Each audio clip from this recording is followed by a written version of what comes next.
56 സീറ്റിൽ നിന്ന് 29 സീറ്റിലേക്കാണ് തിരുവനന്തപുരം കോർപ്പറേഷനിൽ ഇടതുപക്ഷം കൂപ്പുകുത്തിയത്. ചരിത്രത്തിൽ ഇതുവരെ ചുവപ്പായിരുന്ന കൊല്ലം കോർപ്പറേഷൻ ഇത്തവണ കോൺഗ്രസ് ത്രിവർണ്ണ പരാവതാനി വിരിച്ചു. 2010 വീശിയടിച്ച UDF തരംഗത്തിൽ പോലും ഇടതിനൊപ്പം അചഞ്ചലമായി നിന്ന കോഴിക്കോട് കോർപ്പറേഷനും ഇത്തവണ ആടിയുലഞ്ഞ് ഇടതിന്റെ സംഖ്യ 34-ലെത്തി. 500-ലധികം പഞ്ചായത്തുകളും ഭൂരിപക്ഷം ബ്ലോക്ക് പഞ്ചായത്തുകളും പകുതി ജില്ലാ പഞ്ചായത്തുകളും ഇനി UDF ഭരണത്തിലാണ്. ഇടതിന്റെ രാഷ്ട്രീയ തന്ത്രങ്ങളും കണക്കുകൂട്ടിയ സാമുദായിക സമവാക്യങ്ങളും അടപടലം പാളിയോ? നിയമസഭാ തെരഞ്ഞെടുപ്പിൽ തിരിച്ചുവരാൻ എന്തൊക്കെയാകും ഇടതുപക്ഷത്തിന്റെ പദ്ധതി?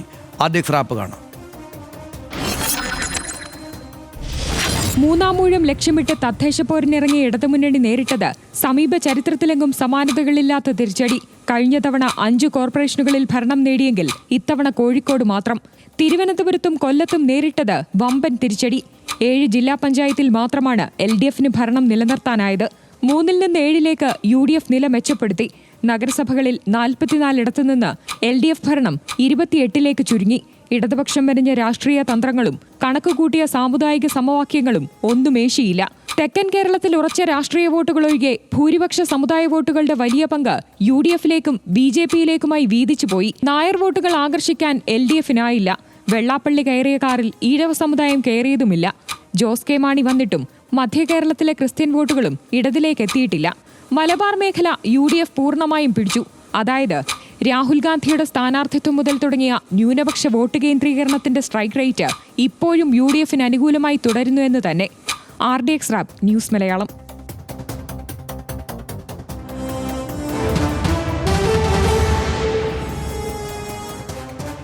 പക്ഷേ ഈ ഭാഗത്തിലെ പ്രധാനപ്പെട്ട ചോദ്യം, നമ്മൾ ഏതാണ്ട് കുറച്ച് കാര്യങ്ങൾ പറഞ്ഞു. അതായത് എന്തുകൊണ്ട് തോറ്റു എന്നതാണ് പ്രധാനപ്പെട്ട കാര്യം. ചർച്ച ചെയ്യേണ്ടത് എന്തുകൊണ്ട് UDF ജയിച്ചു എന്നത് കൂടിയാണ് പറയേണ്ടത്. നമ്മൾ ആദ്യം ഇടതുമുന്നണി എന്നുള്ളത് കൊണ്ടാണ്. കോൺഗ്രസിന്റെ വിജയത്തിന്റെ ഏറ്റവും പ്രധാനപ്പെട്ട ഘടകങ്ങൾ, ഇപ്പോൾ ഇടതുമുന്നണി തോൽക്കാനുണ്ടായ കാരണങ്ങളെല്ലാം കോൺഗ്രസിന്റെ വിജയത്തിനും അല്ലെങ്കിൽ UDFന്റെ വിജയത്തിനും കാരണമായിട്ടുണ്ട്. ഇപ്പോൾ മലപ്പുറം ജില്ല മാത്രം എടുത്താൽ മലപ്പുറത്ത് സമ്പൂർണ്ണ ആധിപത്യമാണ് ലീഗിൻ്റെ അല്ലെങ്കിൽ UDFന്റെ. അത് ലീഗിൻ്റെ എന്ന് തന്നെ പറയാം. ജില്ലാ പഞ്ചായത്തിലേക്കും മലപ്പുറത്തെ മുനിസിപ്പാലിറ്റികളിൽ നോക്കിയാലും ഒക്കെ ജില്ലാ പഞ്ചായത്തിലേക്ക് ഒരാൾ പോലും സനീഷ് പ്രതിപക്ഷത്ത് നിന്നില്ല മലപ്പുറത്ത് എന്നുള്ളതാണ് അവിടുത്തെ കൗതുകകരമായ യാഥാർത്ഥ്യം.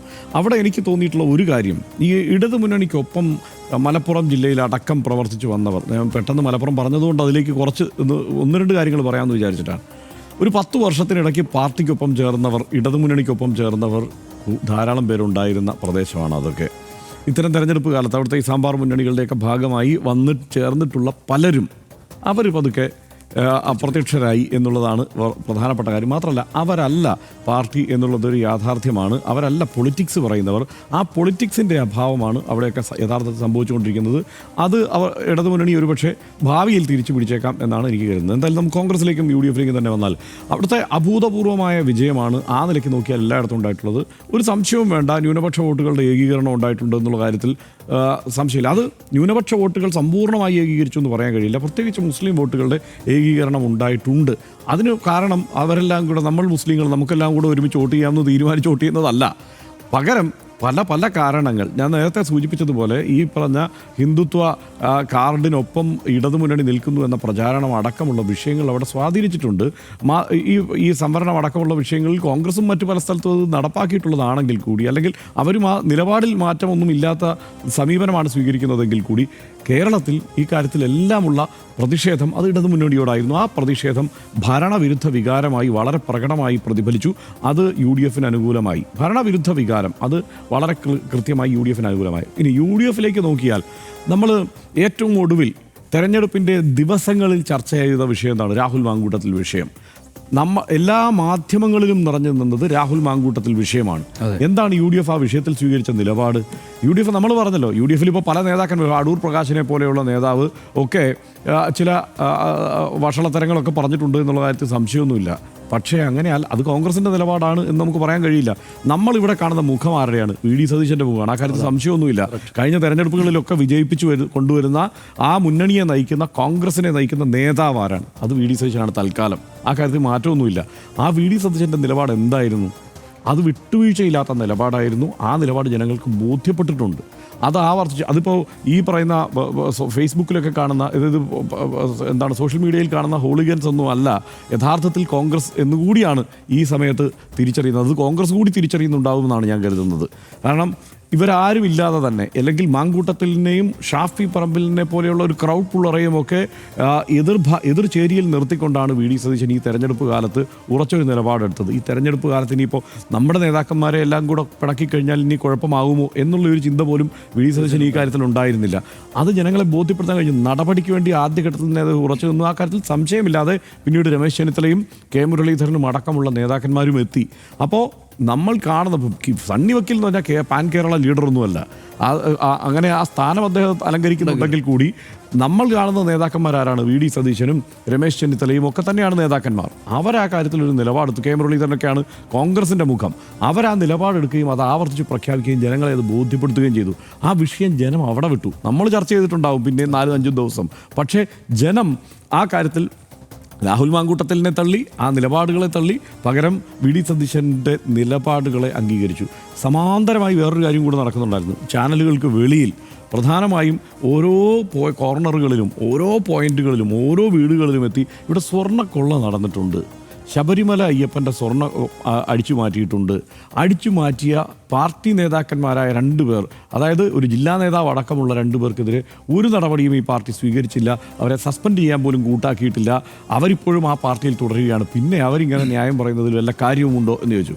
ഞാനൊരു സംശയവുമില്ലാത്തവണ്ണം പറയാം, കഴിഞ്ഞ 2019 ഒരു തരത്തിലും ശബരിമല ഒരു പ്രധാന വിഷയമായി വന്നിട്ടേയില്ല കേരളത്തിലെ തെരഞ്ഞെടുപ്പ് ഫലത്തിൽ. അങ്ങനെയൊക്കെ പലരും വിലയിരുത്തുന്നുണ്ടെങ്കിലും ഞാൻ അങ്ങനെ തന്നെയാണ് വിലയിരുത്തുന്നത്. പക്ഷേ 2025 അതൊരു വിഷയമാണ്.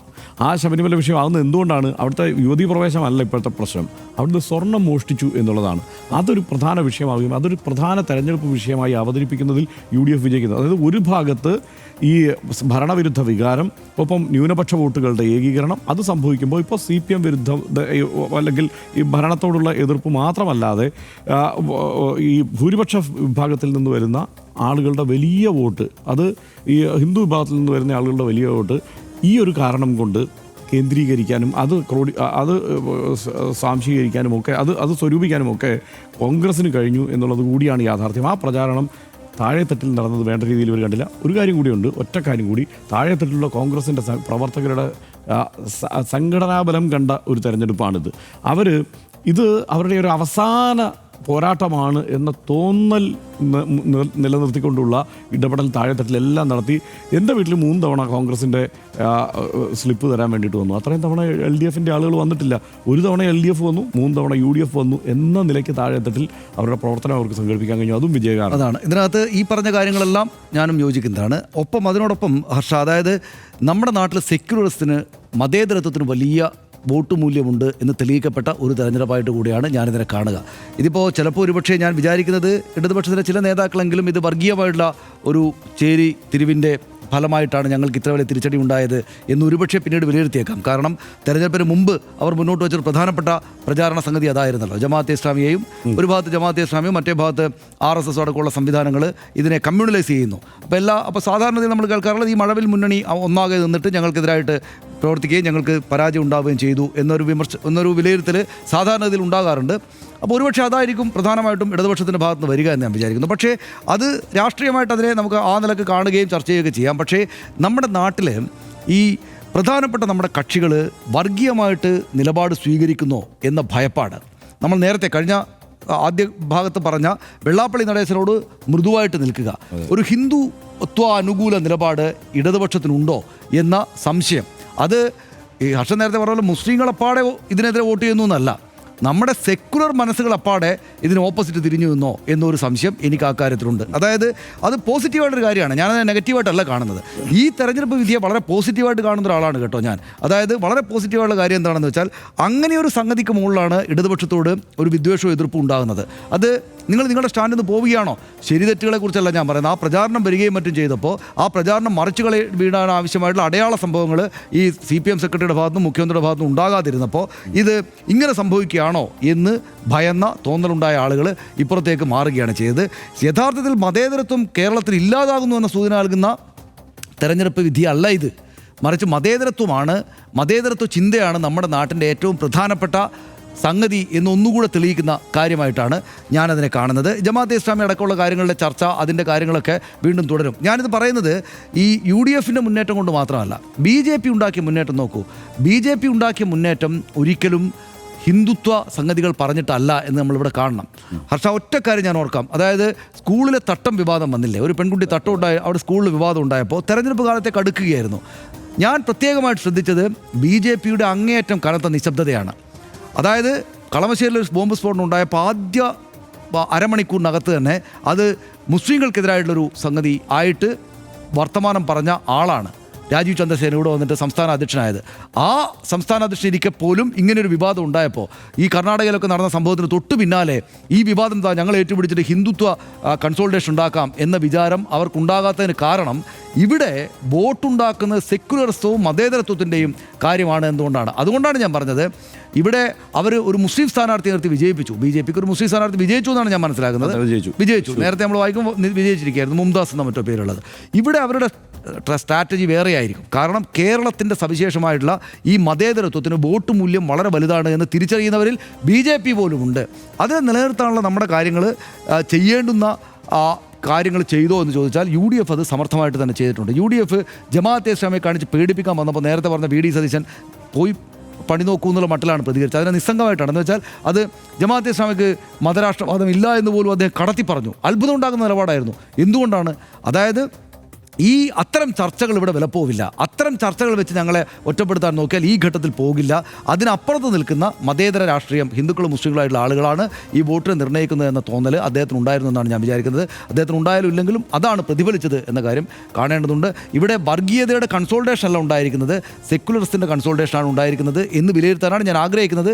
എനിക്ക് ഈ ഘട്ടത്തിൽ തോന്നുന്നത് അതായിരിക്കും ശരിയെന്നാണ്. പെൻഷൻ വർദ്ധിപ്പിച്ച് ക്ഷേമ രാഷ്ട്രീയത്തിന് മുൻതൂക്കം നൽകാൻ LDF നടത്തിയ അവസാനഘട്ട ശ്രമം വിജയിച്ചില്ല. രാഷ്ട്രീയമായി ഉയർത്തിയ ആരോപണങ്ങൾ ഏശിയില്ല. ഗ്രാമനഗര വ്യത്യാസമില്ലാതെ വോട്ടർമാർ നൽകുന്ന രാഷ്ട്രീയ സന്ദേശം ഇടതുമുന്നണിക്ക് തീർച്ചയായും പുതിയ തിരിച്ചറിവുകളും തിരുത്തലിന് പാഠങ്ങളും നൽകുന്നുണ്ട്. സമുദായ ശക്തികളോടക്കമുള്ള സമീപനത്തിൽ ഒരുപക്ഷെ പുനർവിചിന്തനങ്ങൾക്കും CPIM തെരഞ്ഞെടുപ്പ് വിലയിരുത്തലുകൾക്ക് ശേഷം മുതിർന്നേക്കാം. ഇതുതന്നെയാണ് ഇടതിനെ സംബന്ധിച്ച് ഈ ജനവിധിയുടെ ഫലശ്രുതി. ഇടവേളയ്ക്ക് ശേഷം BJP തദ്ദേശ പോരിൽ നടത്തിയ മികച്ച പ്രകടനത്തെപ്പറ്റി അത് കേരള രാഷ്ട്രീയത്തെ ഇനിമേൽ എങ്ങനെ മാറ്റും എന്നുകൂടി പറയാനുണ്ട്. ഇടവേളയിലേക്ക്.